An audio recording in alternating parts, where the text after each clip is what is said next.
வணக்கம் செல்வா. வணக்கம் sir. Family படம் எடுத்திருக்கீங்க, உங்களை பற்றி சொல்லுங்கள் கொஞ்சம். சார் என் பேர் செல்வகுமார் திருமாறன்.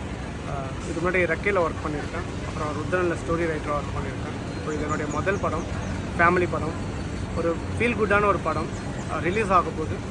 ஸோ இந்த சப்ஜெக்ட் கதை வந்து எப்படி நீங்கள் எழுதினீங்க, எது வச்சு எழுதினீங்க? ஒரு இப்போலாம் வந்து நம்மளுக்கு அந்த டைமில் நம்ம சமுத்திரம், ஆனந்தம், அந்த மாதிரி நிறைய பிரதர்ஸ் பாண்டிங்கில் இருக்கிற படங்கள்லாம் நம்ம பார்த்துருக்கோம். அதோடைய அப்டேட்டட் வெர்ஷனாக இப்போது சென்னையில் இருக்கிற பிரதர்ஸ் எப்படி இருக்காங்கன்றத ஒரு ஐடியாவாக எனக்கும் பிரதர்ஸ் இருக்காங்க. ஸோ அதெல்லாம் வச்சு நம்ம ஒரு ஃபீல் குட் ட்ராமா ஒன்று பண்ணலாம், அது ஒரு மாதிரி ஜாலியாக மக்கள் வந்து பார்த்துட்டு ஜாலியாக வீட்டுக்கு போகிற மாதிரி ஒரு படம் பண்ணலான்ட்டு பிளான் பண்ணி இந்த படம் பண்ணேன். இது ஆக்சுவலி எதிர்பார்த்த மாதிரி ஜாலியாக தான் இருக்குது படம்.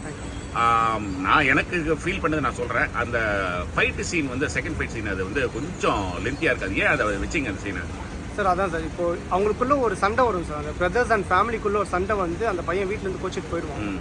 பட் அவன் கோச்சிட்டு போனதுக்கப்புறம் நீ வீட்டுக்கு வாடா, அம்மா தூங்காமல் இருக்காங்க, நாங்களும் சாப்பிடாமல் இருக்கோம், நீ வீட்டுக்கு வாடான்னு சொல்லிட்டு ஒரு எமோஷ்னலி அவங்கள போட்டு இது பண்ணாமல் அந்த பிரிஞ்சு போனவங்க அவங்களே ஆர்கானிக்காக சேர்றதுக்கு நாங்கள் ஒரு சுச்சுவேஷன் க்ரியேட் பண்ணலான்னு பிளான் பண்ணி பண்ணது தான் அந்த ஃபைட் சீக்வன்ஸ்.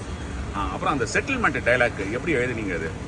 சார் இப்போது யார் கேட்டாலுமே 30+ ஆகிடுச்சுனாலே உன் வயசு என்ன, கல்யாணம் ஆகிடுச்சா, எப்போ செட்டில் ஆக போகிற, வீடு வாங்கிட்டியா, இதுதான் சார் ஃபஸ்ட்டு கேள்வி. இந்த கேள்வியை கேட்குறது ரொம்ப ஈஸி, பட் அதை ஃபேஸ் பண்ணுறது ரொம்ப கஷ்டம். ஸோ அதுக்கு எல்லாருக்குமான சேர்த்து ஒரு பதில் ஒன்று சொல்லணும்னு எனக்கு ஒரு ஆசையாக இருந்துச்சு. ஸோ அவங்க எல்லாருக்கும் சேர்த்து நான் இந்த படத்தில் அதுக்கான பதில் வச்சுருக்கேன். நச்சுன்னு இருந்தது அந்த சீனு. அந்த சீனே வச்சு ப்ரமோஷன் பண்ணுங்கள், நல்லா போகும் அது. அண்ட் தென் நெக்ஸ்ட் என்ன ப்ராஜெக்ட் பண்ண போகிறீங்க? சார் இப்போ தான் படம் ரிலீஸ் ஆக போகுது. உங்களுடைய வரவேற்பும் மக்களுடைய வரவேற்பும் எங்களை அடுத்த கட்டத்துக்கு எடுத்துகிட்டு போகும்போது நான் கண்டிப்பாக அந்த ப்ராஜெக்ட்ஸ் பற்றி நான் சொல்கிறேன். Okay, all the very best Selva. Thank you.